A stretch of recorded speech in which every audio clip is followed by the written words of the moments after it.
Greetings and welcome back for another Perspectives chat where I chat about certain ideas or subjects that fall across my radar. Now, the other day, a few days ago, in our last quartet talk, some of you may know I do the quartet talks every couple of weeks. We were discussing the question of why is there such the concept of a transition happening now?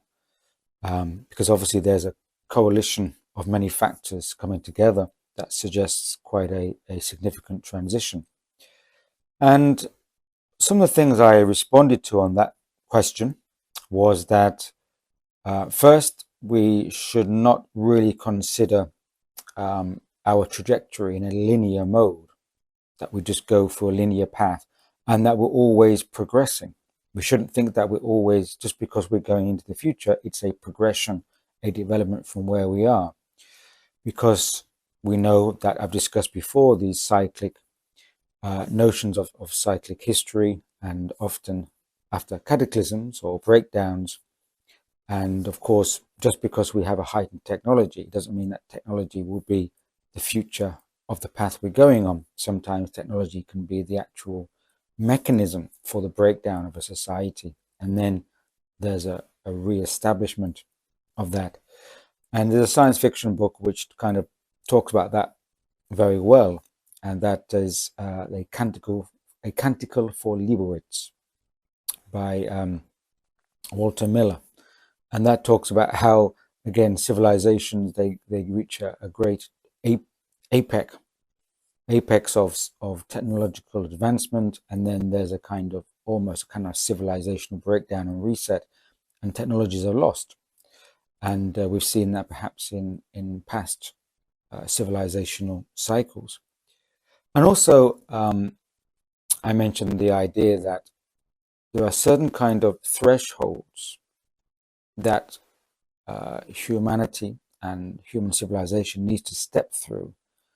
And in order to understand that, we have to have a kind of perspective of large evolutionary cycles and growth. If we consider that human existence and life on this planet is part of a kind of evolutionary plan or paradigm, then there are step-ups or gradations when certain times along that pathway of, let's say, developmental or evolutionary pathway, that you need a certain larger step to get past that threshold, a kind of transformation of energy. Just as electricity passes through a transformer and is stepped up or stepped down depending on its destination, so too I think you could use that analogy to say that humanity often goes through the periods where it needs a step up.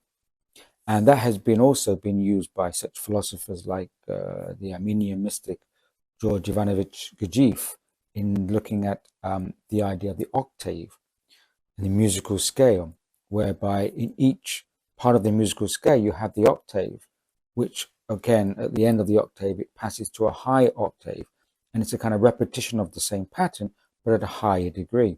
But within that musical scale, and if anyone who knows that musical scale, there's two intervals, and those intervals need to have a shift in the musical scale. And on a social cultural level, those intervals may require both a period of stepping back and then an extra push over the next threshold.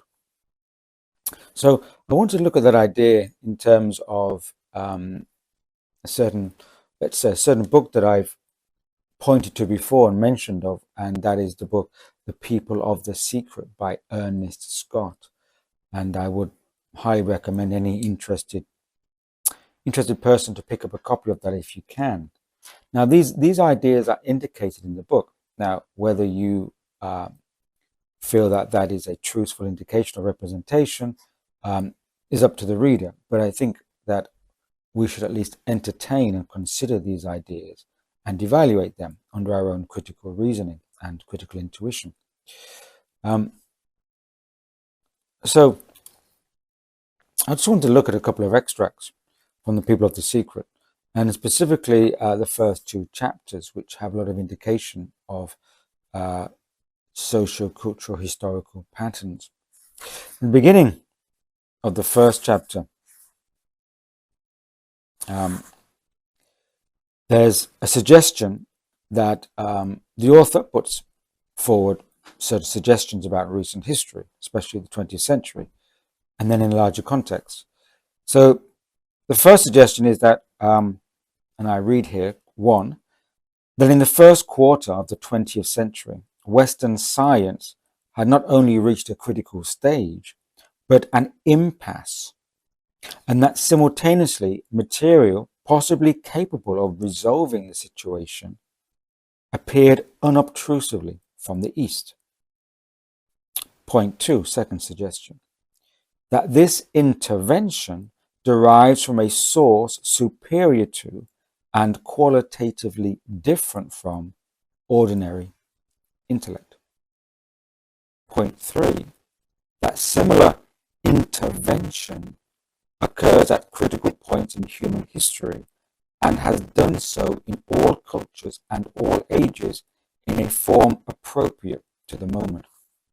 So that idea that the intervention comes at a form appropriate to the moment and in all cultures to perhaps assist in that gradation steps along the way. But the bigger question, of course, is why are these interventions necessary? Why is assistance or interventions from outside of the human civilization necessary for our human development? Well, this goes back to the bigger picture of what is the human predicament that brings us to our present human condition, but rather the state of the human species and its condition. And in chapter 2, this question is addressed in The People of the Secret. And it again refers back to the great theme of the fall of man as it's known, the great fall that's been represented by many religious and different spiritual mystical traditions around the world. So again, I want to read from what this says about this condition. I quote, "Because the fall of man was not in a decisive sense the fault of man, objective justice would require that he should not be obliged to carry more than his own share, probably marginal, of the consequences that flowed from it. Some operation of redemption must have been envisioned immediately the fall took place. An action would have to be taken in the planetary future in such a way as to short-circuit a fault in the planetary past. As this required the removal of something already actualized in time, it could be accomplished only by an agency which was not only outside time, but also outside existence. We must also suppose that there were compelling reasons why the operation should be attempted at the earliest possible point. It might be permissible to suppose that the demiurgic level applied for help. This call was answered, an action was projected into mankind, a sacrifice was made, a lifeline was thrown. It remained, however, for man to grasp the lifeline, and even before that, he had to be made to understand that such a lifeline existed. Man was only marginally conscious, and only a minute spark of the energy of creativity had crystallized in him. Yet he was now being asked to accommodate the second highest energy in the galaxy, the unitive energy of love.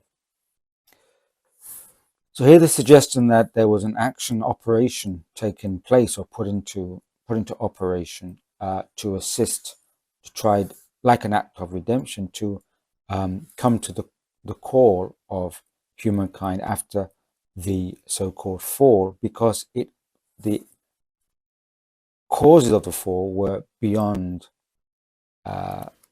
humankind's own actions, and therefore they're not culpable for that, and so they deserved some kind of cosmological assistance. And so it suggests that there was a kind of demiurgic intervention, i.e. by a higher intelligence. Interesting that it says not only outside of time, but outside of existence. So where would that place the intelligence in terms of our reality, if it's suggested it comes from outside of our known existence? Following on, when demiurgic levels first incarnated on Earth to achieve closer control of evolutionary trends, certain ordinary men were initiated by them. That is, ordinary men were given access to a technique whereby their minds could become able to process conscious energy and hence to achieve contact with the demiurgic intention. A certain number of such initiates have been maintained within the ordinary life of men in all places and at all times. Sometimes they are known or suspected. Usually they are quite unknown. So again, this suggests that the issue at hand is the ability to be receptive to a certain degree of conscious energy. But to achieve the ability to have contact with that conscious energy, a certain few people, which we always have known by the term initiates, have been, you could say, trained or given access to a technique or training whereby they are then able to receive that higher degree of conscious energy. So this will suggest that at certain evolutionary transitional points or thresholds, it is related to the amount of conscious energy which can be received by the planet or by the intelligences on the planet, especially the sentient intelligences. So this you could call it hypothesis or theory continues. It says, within the millennium, which lay ahead of the year 1000, the specific gravity of human soul stuff would be required to rise by an amount greater than had been achieved in all the eras that had gone before. Again, suggestion that after the year 1000, i.e. the last millennium, there had been an operation to increase the specific gravity of human soul stuff, whatever that is, to rise by a greater amount in that 1000 years than had ever been achieved in any previous eras. So it was basically a time of intense operation to increase the specific gravity of the human being on this planet for what was to come or what is incoming. Again, to continue, a certain minimum standard of soul, a certain minimum psychic specific gravity is necessary before such a radical new modality may be risked. Preparation for this, in our view, was begun as a deliberate operation of higher intelligence 1000 years ago. The first steps involved a certain social tolerance, a certain expansion of intellect, a certain instinctive humanitarianism. These had to be established before the first tentative switching on of the new organ could be regarded as viable. How mankind was prepared within the ferment of the last 1000 years, we shall hope to glimpse. So, what has been indicated there, of course, is that certain social cultural operations are put into place, such as you mentioned, the human intellect, the rise in humanitarianism, that this allowed also the increased development of certain psychic specific gravity or the human intelligence to be receptive to a further degree of conscious energy. And that, if that is achieved, then there's a suggestion that certain other organs of perception, latent organs of psychic capacity can then be reawakened from dormancy or activated within humankind to then allow them to access the next gradation of conscious energy necessary for the evolution of humanity. Now, if we look at this in a kind of standard evolutionary analogy, a Darwinian one, which of course is highly flawed, but the idea that certain species move from one threshold to the next. We have to ask, why did the fish leave the sea and become amphibians or walk on the land?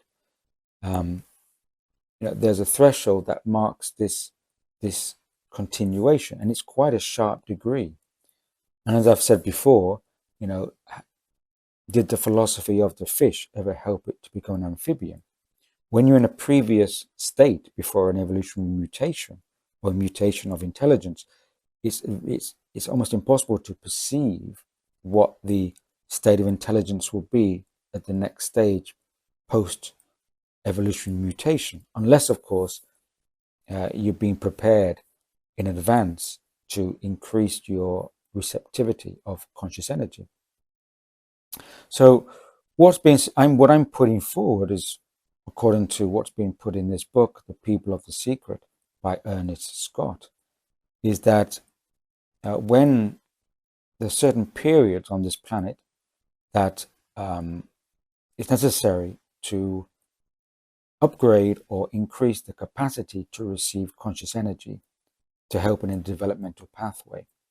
Sometimes there's periods when you need to withdraw, go into a withdrawal period, which perhaps has been known in the past as the Dark Ages at certain times, where developmental times are put on hold until a moment which is more in sync to going forward with the energies.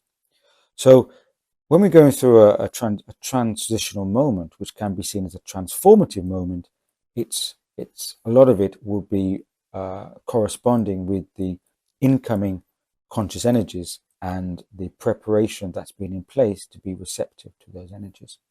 So just something to consider, something I'm putting forth at this time to keep in the forefront of our minds, and more ideas I'll put forth in the next perspectives.